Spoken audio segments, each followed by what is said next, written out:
দেশকে বরবাদ করে দিতেছে ওনারা তো দেশকে বরবাদ করে দিতেছে। আমাদের তো উপায় নেই, আমাদের তো উপায় নেই।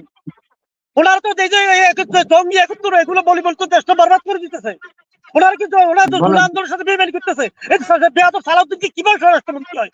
এই বেয়াদব সালাউদ্দিন কিভাবে কথাগুলো বলে? ওনাদের দলের নেতারা কিভাবে এগুলো বলে? ওরা দেশ ধ্বংস করা থেকে কারি, সুতরাং ওনারা আওয়ামী লীগ নাকি? মনিরুজ্জামান সাহেবের কাছে আমার প্রশ্ন, এগুলো কি আমরা কি শুধরাবেন নাকি? জুলাই আন্দোলন হয়েছে তার মতো পিটাকে দিচ্ছে, এটা আমার প্রশ্ন। ধন্যবাদ। বেয়াদবি করতেছেন, সালাউদ্দিন সাহেব বেয়াদবি কিভাবে করলো, কেমনে করলো দেখেন। আপনি আমরা কি করেন জানেন না? আমরা কি করেন? আমরা তো কোনো কিছু বলেন না। কাজী মনিরুজ্জামান ভাইয়ের কাছে আমার একটা প্রশ্ন। বর্তমানে বাংলাদেশে যে সাধারণ জনগণ যে অনলাইন ফেসবুক চালায় বা বিভিন্ন ইউটিউব চালায়, তিনি বলল যে তাদের বিরুদ্ধে কথা বললেই বট বাহিনী। এখন কাজী মনিরুজ্জামান ভাইয়ের দৃষ্টিতে যে আমাদের সঞ্চালক সাহেব মনির ভাই, তিনিও বট বাহিনীর সদস্য। আমিও যেমন বট বাহিনী, মনির ভাইও বট বাহিনী, এটা আমি 100% শিওর, কারণ তিনি উচিত কথা লেখে তার পেজে। আর এই দৃষ্টিতে কাজী মনিরুজ্জামান ভাইয়ের মতে হয়েছে আমরা বট বাহিনী। ঠিক আছে, আমরা বাংলাদেশের বর্তমানে সাধারণ জনগণ বেশিরভাগই 80% বট বাহিনী, আর 80% লোকই হয়েছে আপনাদের বিএনপির বিপক্ষে। তা আপনারা বট বাহিনী হয়ে মানে এখানে প্রশ্ন করার জন্য আনেন যে আপনাদের পক্ষে কথা বলবে, আপনার পক্ষে কথা বলবে কেন? আপনার পক্ষে কেন বট বাহিনী তৈরি হয় না? আর মনিরুজ্জামান ভাইয়ের কাছে প্রশ্ন, আপনাদের জ্বালানি মন্ত্রী বলল যে হাসিনার আমলে হাসিনার বাংলাদেশে সে থাকতে চায় নাই, এই জন্য বাংলাদেশ থেকে সে পালিয়ে গেছে বিদেশে।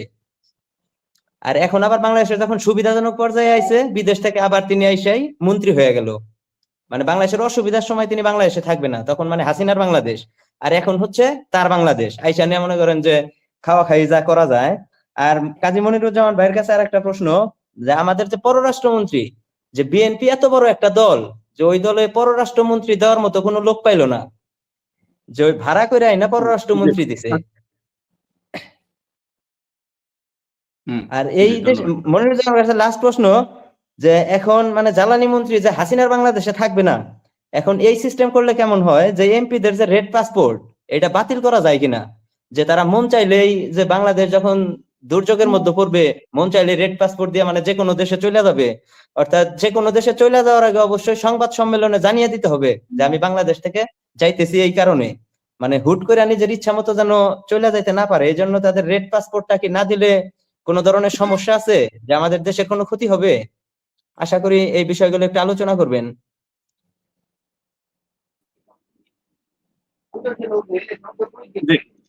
ধন্যবাদ।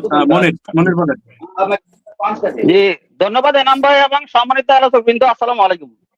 এখানে সবচেয়ে অভিজ্ঞ পার্সন আমি মনে করি আফসারি ভাই। উনি রাজনৈতিক দল করেছেন, 20 দলীয় জোটের সাথে ছিলেন। আপনার নিশ্চয় মনে আছে 91 সালে তত্ত্বাবধায়ক সরকার যখন বিচার বিভাগ আলাদা করার জন্য সকল প্রস্তুতি নিয়েছিলেন, বিএনপি বলেছিল যে আমরা এই কাজটা করব, কিন্তু অদ্যাবধি এখন পর্যন্ত ওনারা করেন নাই, এবং বর্তমান তত্ত্বাবধায়ক সরকারের কাজ করতেছিলেন, কিন্তু ওনারা বিরোধিতা করেছেন। এই বিরোধিতার পরবর্তী সময়ে এই তত্ত্বাবধায়ক সংশোধনী করলেন, সেখানে রাষ্ট্রপতিকে ছুটি দলনাথ বানিয়ে প্রধানমন্ত্রীকে সর্বময় ক্ষমতার অধিকার দিলেন, যার কারণে 17 বছর ওরা বাস খেয়েছেন। এখন যদি জুলাই সনদ বাস্তবায়ন না করে, আপনি কি মনে করেন বিএনপির কপালে শনি আছে এবং আগামীতে বিএনপির বিরুদ্ধে কঠোর আন্দোলন গড়ে উঠবে বলে আপনি মনে করেন কিনা? ধন্যবাদ সবাই। জি, ধন্যবাদ। আবু জাফর নাই, মিজানুর রহমান। জি, ধন্যবাদ সকল আলোচক বৃন্দকে। আমার প্রশ্ন হচ্ছে মেজর আফসারি স্যারের কাছে। যে পার্লামেন্টের সংসদটা চললো কয়েকদিনে প্রথম অধিবেশনে, সেখানে কিন্তু আপনি কিভাবে দেখতেছেন বিরোধী দলের ভূমিকা? আমরা তো দেখতেছি বিরোধী দলের ভূমিকা অত্যন্ত যুক্তিসঙ্গত, এবং সরকারি দল কিন্তু ইচ্ছাকৃত হয়ে 53 বছরের ইস্যুটা 3টা গভর্নমেন্ট ক্ষমতায় ছিল 54 বছরে। বিএনপি, জামাত এবং জাতীয় পার্টি, তারা মুক্তিযোদ্ধাকে একটা সেটেল ইস্যু করলো না কেন? কারণ এটা কি তাদের কি চেতনার ব্যবসা? এজন্য তারা সেটেল করলো না কেন 54 বছর? আমরা ইয়াং জেনারেশনে সব শুনতে চাই না, রাজাকার, আল বদল, যুদ্ধ অপরাধী, মুক্তিযোদ্ধা, এইসব আপনারা সমাধান করলেন না কেন? 54 বছরে পৃথিবীর ইতিহাসে কোনো স্বাধীন দেশ আছে এটা নিয়ে রাজনৈতিক মতাদর্শ মানে দ্বন্দ্ব চলে? এটা স্যারের কাছে প্রশ্ন। দ্বিতীয় প্রশ্ন হচ্ছে, ডক্টর জাহিদুর রহমান প্রধানমন্ত্রীর উপদেষ্টা, উনি বলতেছে বাংলাদেশে জঙ্গিবাদ আছে, আর আমাদের স্বরাষ্ট্রমন্ত্রী বলতেছে বাংলাদেশে কোনো জঙ্গিবাদ নেই। আওয়ামী লীগের আমলে কিন্তু ওইভাবে বলতো, দুইজন সরকারি লোক দুই কথা বলতো। আপনি এটা কিভাবে দেখতেছেন? এটার মাধ্যমে কি আলেম ওলামাদেরকে নিধনের পরিকল্পনা চলতেছে নাকি? ধন্যবাদ। জি ধন্যবাদ। হারুন হারুন বলেন। হারুন বলেন। আনমিউট করেন, মিউট আছেন ভাই, আনমিউট করতেন। আসসালামু আলাইকুম ওয়া রাহমাতুল্লাহি ওয়া বারাকাতুহু। আমি প্রশ্ন করতে চাইছিলাম আওয়ামী লীগ নেতা ডক্টর কাজী মনিরুজ্জামান স্যারের কাছে। উনি আওয়ামী লীগ না ভাই, বিএনপির। আওয়ামী লীগ কই পেলেন? না দেখেন, বিএনপি এখন কিন্তু বিএনপি না, এখন আওয়ামী লীগ। বিএনপি আওয়ামী লীগের ভাই, সুতরাং উনি বিএনপি না, উনি আওয়ামী লীগ না। আপনি এখন ভাই আমার ভাই প্রশ্ন আপনি হচ্ছে, এভাবে আক্রমণ না করলে হবে না। আপনি আওয়ামী না লীগ করলে বললে না কি করে আমরা কি আওয়ামী করবো? লীগ ওনারা তো করেন? আমাদের দেশকে বরবাদ করে দিতেছে।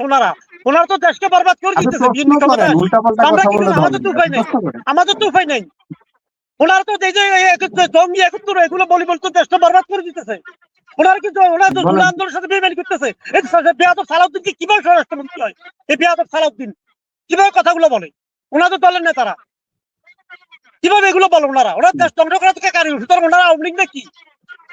মনিরুজ্জামান সাহেবের কাছে আমার প্রশ্ন, এগুলো কি আমরা কি সূত্রাবেন নাকি জুলাই আমি তো দেখতেছি জুলাই আন্দোলন আপনি হয়েছে তার মতো বেয়াদবি পিটাকে করতেছেন।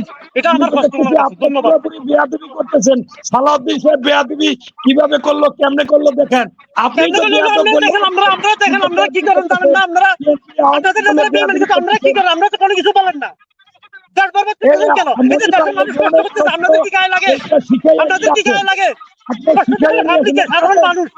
আপনারা তো সাদাবাজি করবেন আর খাইবেন। আপনাদের আর কি কাজ আছে? কাটেন।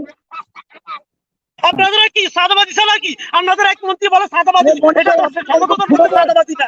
আরেকজনে খালি কাজ, এগুলো কি আপনাদের? আরে ভাই জনগণের জন্য কি আপনারা আবু ক্ষমতা জাফর আসছেন? বলেন, আবু জাফর বলেন, আবু জাফর আবু জাফর আবু জাফর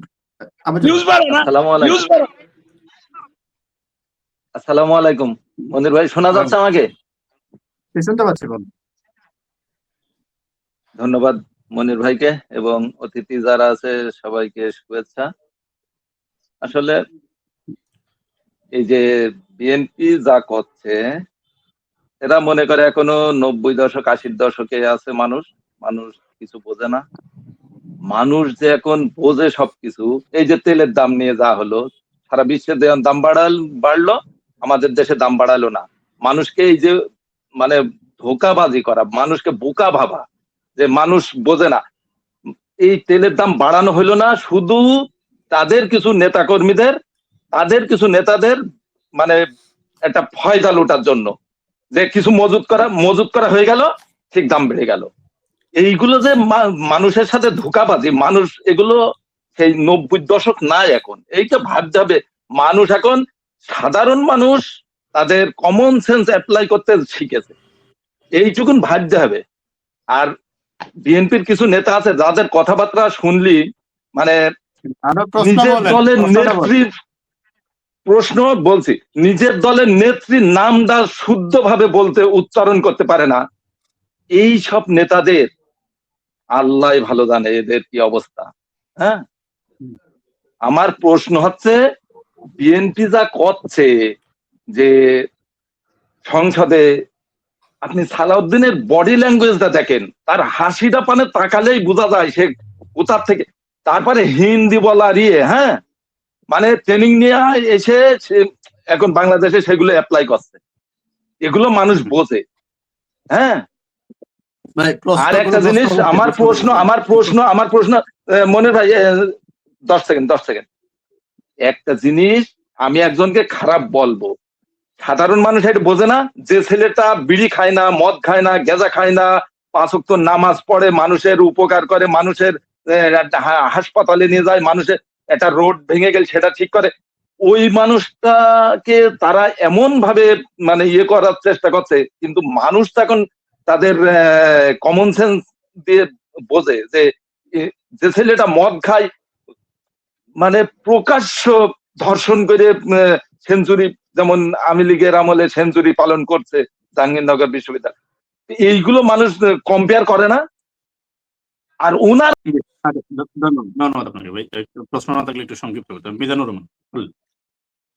আসসালামু আলাইকুম। ধন্যবাদ মনির ভাই আমাকে সুযোগ দেওয়ার জন্য। শোনা যাচ্ছে কি? জি, শুনতে আমার কথা পাচ্ছি, শোনা বলেন। যাচ্ছে? শুনতে পাচ্ছি, শুনতে পাচ্ছি। কাজী মনিরুজ্জামান ভাইয়ের কাছে আমার কয়েকটা প্রশ্ন থাকবে।